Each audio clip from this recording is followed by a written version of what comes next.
그때 예수께서 성령에게 이끌려 마귀에게 시험을 받으러 광야로 가사 40일을 밤낮으로 금식하신 후에 줄이신지라. 시험하는 자가 예수께 나와서 이르되 내가 만일 하나님의 아들이거든 명하여 이 돌들로 떡덩이가 되게 하라. 예수께서 대답하여 이르시되 기록되었으되 사람이 떡으로만 살 것이 아니요 하나님의 입으로부터 나오는 모든 말씀으로 살 것이라 하였느니라 하시니, 이에 마귀가 예수를 거룩한 성으로 데려다가 성전 꼭대기에 세우고 이르되 내가 만일 하나님의 아들이거든 뛰어내리라. 기록되었으되 그가 너를 위하여 그의 사자들을 명하시리니 그들이 손으로 너를 받들어 발이 돌에 부딪히지 않게 하리로다 하였느니라. 예수께서 이르시되 또 기록되었으되 주 너의 하나님을 시험하지 말라 하였느니라 하시니, 마귀가 또 그를 데리고 지극히 높은 산으로 가서 천하만국과 그 영광을 보여 이르되 만일 내게 엎드려 경배하면 이 모든 것을 내게 주리라. 이에 예수께서 말씀하시되 사탄아 물러가라. 기록되었으되 주 너의 하나님께 경배하고 다만 그를 섬기라 하였느니라. 이에 마귀는 예수를 떠나고 천사들이 나와서 수종드니라.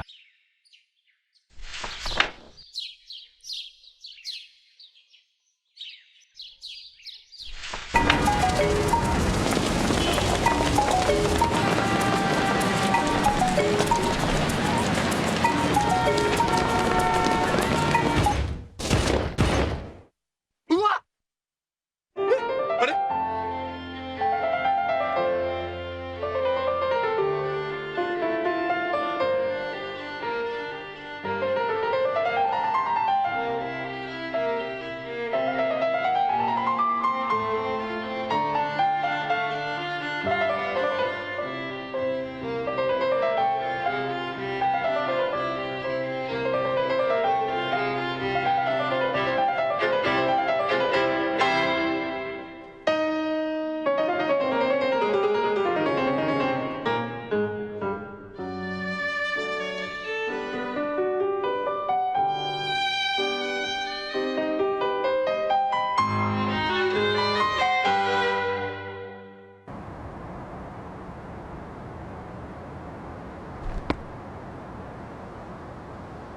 何やってんだ俺。偉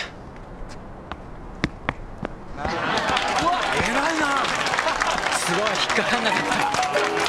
よく我慢したな。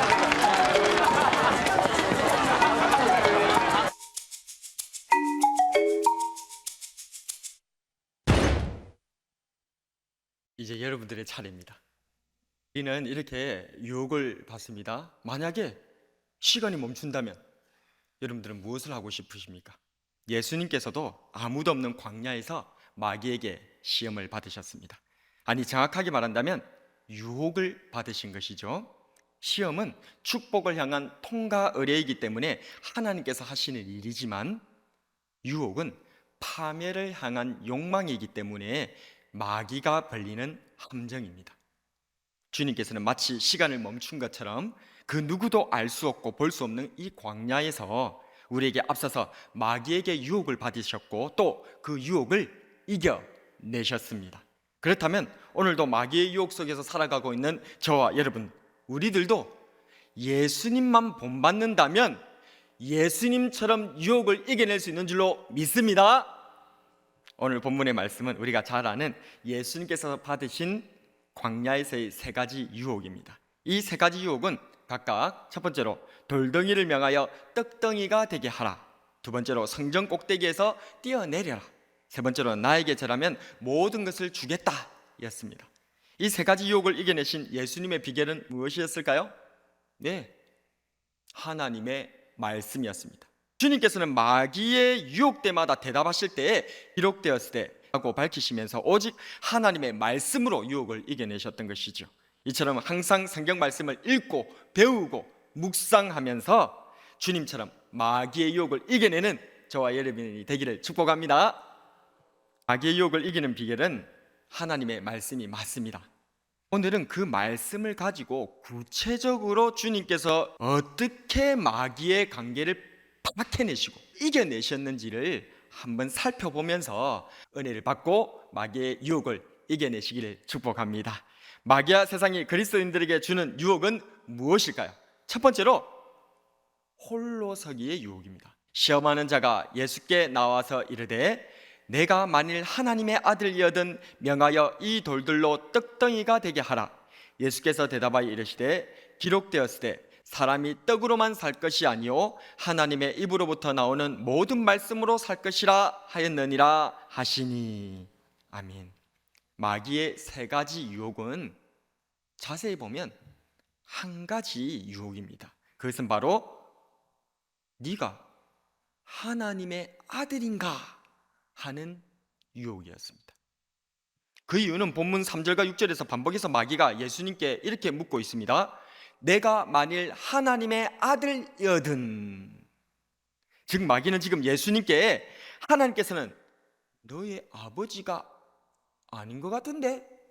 라고 의심을 쓱 불어넣고 있는 중이다 그 말입니다. 이러한 유혹은 비단 예수님만 받는 유혹이 아닙니다.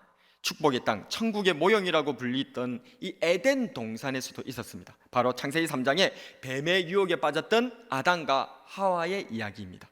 마귀는 뱀으로 나타나서 첫사람 아담에게 이렇게 유혹했었습니다. 하나님은 너의 아버지가 아닌 것 같아. 왜냐하면 하나님께서 네 아버지라면 왜 동산 중앙에 있는 그 보암직도 하고 먹음직도 하고 탐스럽기도 한 그 좋은 열매를 너희들 보고 못 먹게 했을까? 하나님의 아버지가 아니야. 하나님 믿어봤자 소용없어. 이런 식으로 하나님에 대한, 하나님께서 아버지에 대한 그 신뢰를 의심을 살짝 불어넣음으로 말미암아서 하나님 앞에 불신으로 나아가도록 해버렸다 그 말이죠. 이런 게임에 그만 아담과 하와는 넘어가고 말았던 것입니다. 여러분들은 어떻습니까? 마귀가 유혹할 때에 유혹에 빠져 있지는 않으십니까? 하나님께서 여러분들을 버렸다고, 아무리 기도해도 응답되지 않는다고, 나는 원래부터 고아였다고, 혼자였다는 그런 생각 드시지는 않았습니까?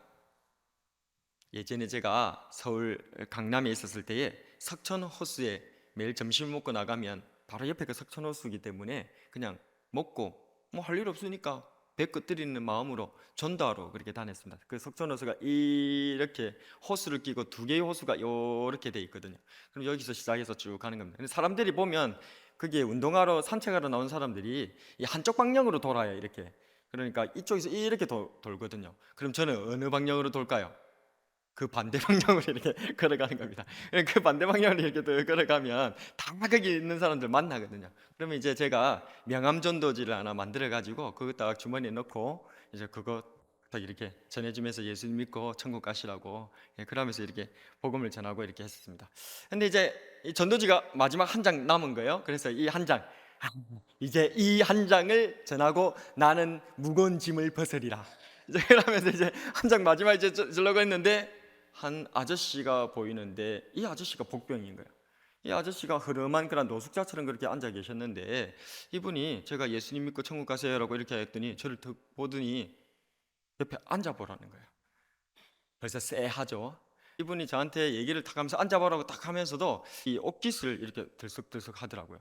그래가지고 그 들썩들썩 하니까 눈길이 가지 않습니까? 딱 보니까 안쪽에 사시미 칼을 넣고 있는 거예요. 그 입을 보여주는 거죠. 저 봐라고. 그러면서 위협하고 두려움을 주면서 그런 식으로, 아마도 그 사시미 칼 뭐 다른 사람을 찔러 죽이든 자기가 그냥 찌르든 자기를 자기 스스로 자해하든 어쨌든 누가 한 사람 아작을 내고 그래 끝내보겠다 뭐 그런 생각으로 나온 거 아닐까요? 하나님께서 담대한 마음을 주셔서 그 자리에 옆에서 앉아서 그분의 마음을 또 그분의 얘기들을 한번 들어주었습니다. 들어주니까 이분이 자기 아내가 있는데 아내가 이 종교에 빠져갖고 다 재산 다 말아먹고 튀었다는 거예요. 그래서 자기는 이제 인생이 완전히 망했다는 겁니다. 그래서 이 종교 얘기하고 뭐 하나님 믿으라고 이렇게 얘기하고 그러면 다 찔러 죽이고 싶다는 거예요. 그래서 내보고 앉으라고 했던 거예요. 제가 그 얘기를 쭉 듣는데 참 마음에, 그 사람이 이렇게 얘기를 하는 거예요. 세상에 믿을 사람 없다. 하나도 없다. 세상에는 나밖에 믿을 게 없다. 그렇게 얘기를 하는데 제가 그분의 얘기를 듣는데 그 얘기가 제발 좀 나도 좀 믿고 싶다. 제발 나도 믿을 만한 사람을 만나고 싶다. 라고 하는 그런 반어적으로 제 귀에 들리는 거예요. 그러니까 그렇게 들리니까 그 사람이 불쌍하게 여겨지는 것입니다. 그래서 그분 얘기를 들어주고 예수님 믿고 구원받으라고 그렇게 복음 전하고 돌아왔던 기억이 있습니다. 여러분, 마귀는 세상을 통해서 자신밖에 믿을 사람은 없다라고 말합니다. 내 인생은 내가 결정하고 책임져야 한다고 가르치는 거죠. 인생은 원래 혼자이기 때문에 홀로 서기를 배워야 한다고 말합니다. 그러나 바로 마귀의 첫 번째 유혹이 바로 이 홀로 서기의 유혹이라는 사실을 간파해내시기를 축복합니다. 세상은 자신을 믿으며 자신의 힘으로 자수성가한 사람을 성공했다고 하면서 칭송합니다. 자기의 인생은 자기가 책임지는 사람이 멋진 사람이라고들 말합니다. 그러나 성경은 다릅니다. 자기 힘으로 인생을 힘겹게 살아가는 사람을 성경은 이방인이다, 버림받은 자다, 고아다 라고 표현하고 있는 것입니다. 예수님께서는 말씀하셨습니다. 내가 너희를 고아와 같이 버려두지 아니하고 너희에게로 오리라. 내가 영을 전하노라. 여호와께서 내게 이르시되 너는 내 아들이라. 오늘날 내가 너를 낳았도다. 여인이 어찌 그 젖먹는 자식을 잊겠으며 자기 태에서 난 아들을 긍휼히 여기지 않겠느냐. 그들은 혹시 잊을지라도 나는 너를 잊지 아니할 것이라. 내가 너를 내 손바닥에 새겼고 너의 성벽이 항상 내 앞에 있나니. 아멘. 저와 여러분들은 고아가 아닌 줄로 믿으시기를 바랍니다. 하나님께서 저와 여러분들의 아버지가 되시는 줄로 믿으시기를 바랍니다. 세상 사람들은 고아이기 때문에 홀로 서야 하지만 저와 여러분들은 천지를 창조하신 하나님께서 나의 아버지가 되시기 때문에 홀로 설 필요가 없습니다. 하나님께 맡기고 하나님께 얼마든지 의지하고 하나님께 때를 써보시는 저와 여러분 되시기를 축복합니다. 하나님을 아버지라고 부르는 자녀마다 모든 좋은 것을 얻게 될 줄로 믿으시기를 바랍니다. 마귀와 세상이 주는 유혹은 무엇일까요? 두 번째로 슈퍼스타의 유혹입니다.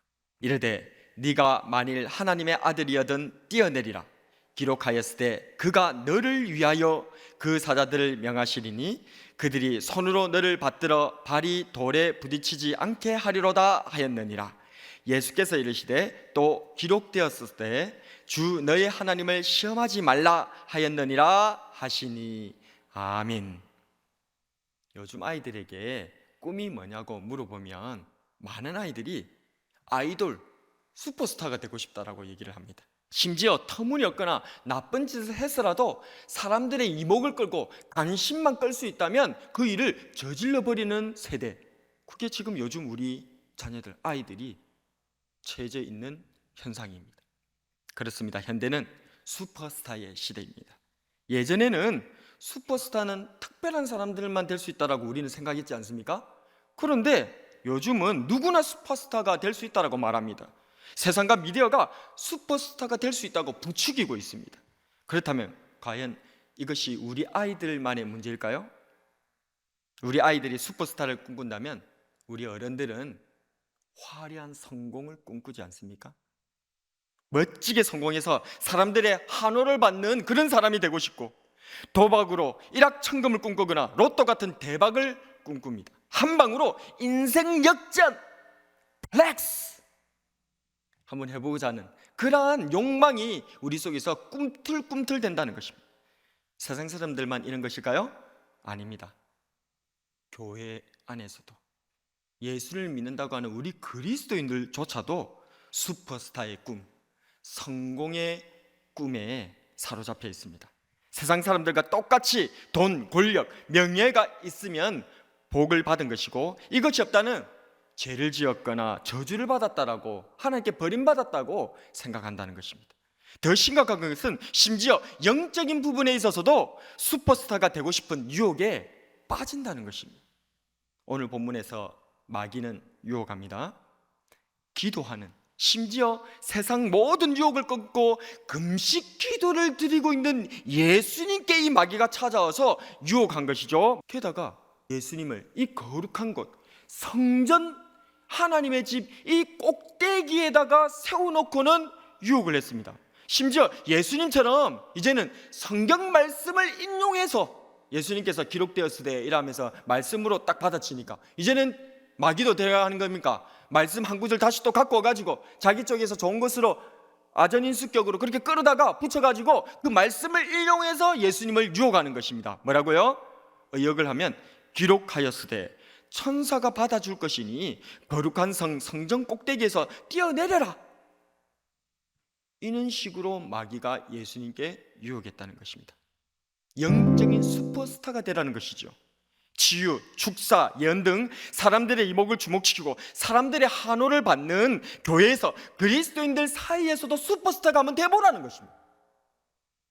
그러나 성경은 말합니다. 어떤 길은 사람의 보기에 바르나 필경은 사망의 길이니라. 그것은 사망의 길입니다.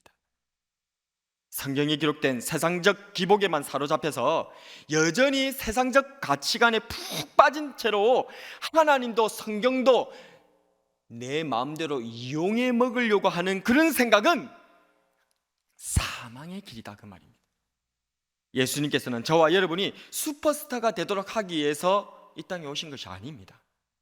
세상이 말하는 소위 대박 인생을 위해서 예수님께서 십자가에서 죽어주신 것이 아니다, 그 말입니다. 하나님께서 천사를 명하여 우리를 지켜주신다는 말씀은 나의 성공을 위해 하나님을, 예수님을 이용해도 된다는 말씀이 아니라, 하나님을 떠보고 시험해도 된다는 말씀이 아니라, 그만큼 하나님께서 저와 여러분들을 사랑하고 아낀다, 그렇게 보호해 주신다는 것을 천명해 주시는 말씀인 줄로 받으시기를 바랍니다.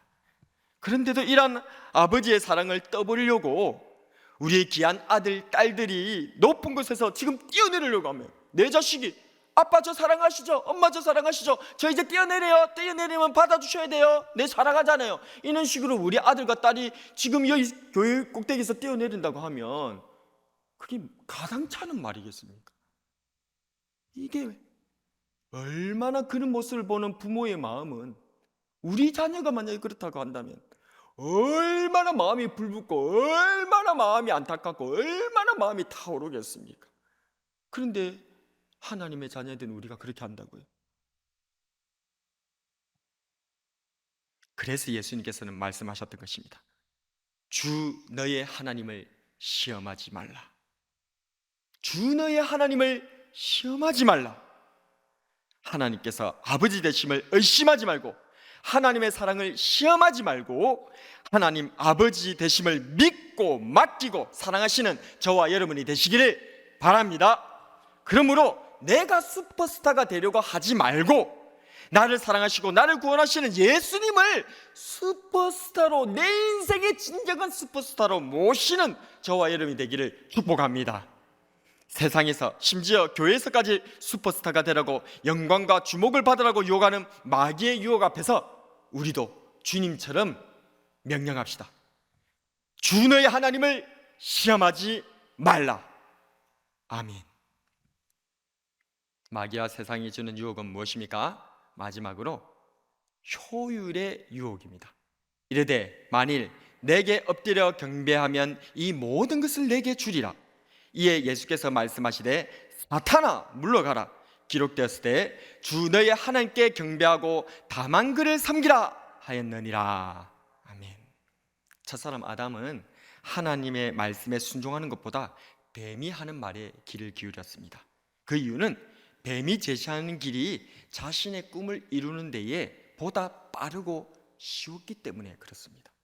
사람들은 언제부턴가 시간의 노예가 되었습니다. 시간이 돈이기 때문에 무엇이든지 빠른 것이 좋은 거다, 선이다.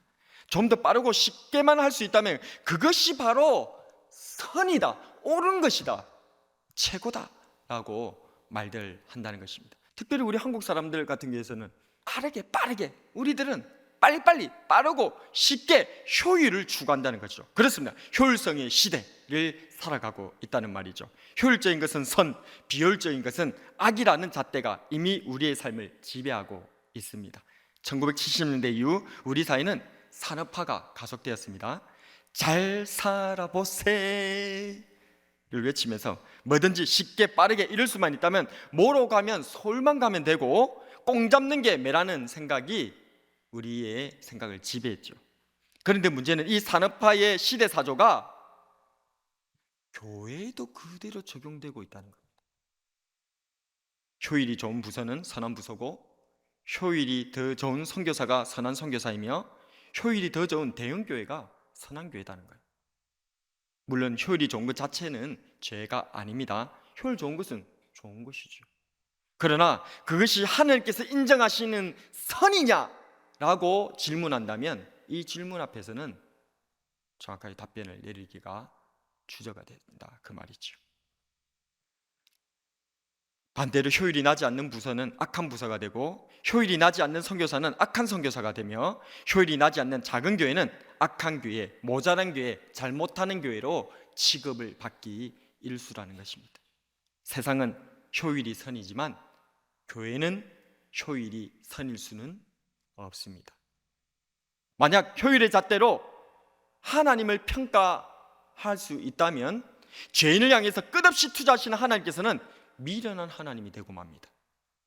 하늘의 12군데를 이용하지 않고 도리어 십자가에서 죽음을 선택하신 우리 예수님께서는 정말 바보 같고 잘못된 선택을 하신 분이 되고 마는 것이지요. 유대인의 촉망받는 젊은 지도자의 길을 버린 채 이방인의 사도가 되어 죽기까지 순교하였던 바울 선생님은 굴러 들어온 복을 걷어찬 참으로 어리석은 사람에 불과하게 된다, 그 말입니다. 이제 다시 예수님을 보시기 바랍니다. 마귀가 예수님께 와서 예수님의 꿈인 하나님 나라를 이루는 매우 쉽고 빠른 효율적인 길을 제시하였습니다. 바로 자기에게, 마귀에게 절하라라는 것이었습니다. 이 말은 마귀를 존중하고 마귀의 방법을 따르고 마귀의 지혜대로 행동하는 것을 의미하는 것이죠. 그러나 예수님께서는 이 효율적인 길을 거절하셨습니다. 마태복음 7장 13절에서 14절 같이 한번 읽어볼까요? 좁은 문으로 들어가라. 멸망으로 인도하는 문은 크고 그 길이 넓어 그리로 들어가는 자가 많고, 생명으로 인도하는 문은 좁고 길이 협착하여 찾는 이가 적음이라. 아멘. 이제 저와 여러분들 앞에도 두 가지 길이 놓여져 있습니다. 하나는 넓고 시원하게 뚫려서 수많은 사람들이 열심히 저마다 뛰어가는 효율적인 길입니다. 다른 하나는 좁을 뿐만 아니라 가시덤불까지 있어서 찾는 이가 적은 십자가의 길입니다. 비록 비효율적이라 하더라도 하나님의 일은 하나님의 방법으로 해야 하는 줄로 믿습니다. 하나님의 방법은 성경에 분명히 기록되어 있습니다. 그것은 바로 사랑입니다. 아무리 좋고 아름다운 일이라 할지라도 그 안에 사랑이 없다면 아무것도 아닌 것입니다. 천사의 말도, 산을 옮길 믿음도, 내 생명을 불태워 바치는 헌신이라 할지라도 사랑이 없으면 아무것도 아닌 줄로 믿습니다. 그래서 사도 바울 선생님은 고린도 교회에 마지막으로 이렇게 말씀하셨습니다. 너희 모든 일을 사랑으로 행하라. 모든 일을 사랑으로 행하라. 그렇습니다. 교회는 효율이 아니라 사랑으로 행해야 하는 줄로 믿습니다. 사랑은 느립니다. 사랑은 비효율적입니다. 사랑은 오해를 당하며, 사랑은 십자가에 못 박히곤 합니다. 그러나 예수님께서는 하나님 아버지를 사랑하셔서 죽기까지 순종하셨고, 또한 저와 여러분들을 사랑하셔서 십자가에 실제로 죽어 주셨습니다. 그리고 그 사랑은 부활로 열매 맺었다는 사실을 기억하시는 저와 여러분 되시기를 축복합니다. 오늘도 마귀는 우리를 유혹합니다. 마귀에게 굴복하라고, 세상적인 방법을 동원해보라고, 어리석게 자꾸만 그렇게 하지 말라고, 좀 지혜롭게 머리 좀 써가면서 살아보라고 얘기한다는 것입니다. 내 마음속에서 이러한 생각이 맴돌 때에 우리는 스스로 외쳐야 합니다. 사탄아 물러가라. 기록되었으되 주 너희 하나님께 경배하고 다만 그를 섬기라. 뭐로 가도 솔만 가는 것은 안 됩니다. 하나님께서는, 우리 구주 예수님께서는 그것을 원하지 않으십니다. 교회는, 그리스도인은 목표도 예수님이시지만 방법도 예수님이어야 한다는 사실을 믿으시기를 바랍니다. 말씀을 정리하겠습니다. 창세 때 에덴 동산에서 아담과 하와도 유혹 앞에 있었고, 2000년 전 우리 예수님께서도 마귀에게 유혹을 당하셨습니다. 그리고 지금 우리도 여전히 같은 유혹 앞에 서 있습니다. 나는 하나님 아버지를 믿지 못해 내 힘으로 살아보려 하고 있지는 않습니까? 나는 예수님이 아니라 내가 슈퍼스타가 되어보려고, 내가 영광을 받아보려고 하고 있지는 않습니까? 나는 십자가와 사랑이 아니라 효율로 살아가려고 하고 있지는 않습니까? 우리는 지금 인생의 신호등 앞에서 잠시 멈춰서 있습니다. 급격하게 사람들에게 휩쓸려서 그렇게 살고 있는, 분주하게 살고 있는 그것을 잠시 내려놓고 오늘 이 자리에 하나님 만나러 예배하러 온 이것은 잠시 하나님께서 우리들을 멈추게 하시고 인생의 신호등에 신호를 걸리게 하신 거예요. 왜요? 한번 생각해 보라고. 한번 생각해 보라고 잠시 멈추게 하신 거예요.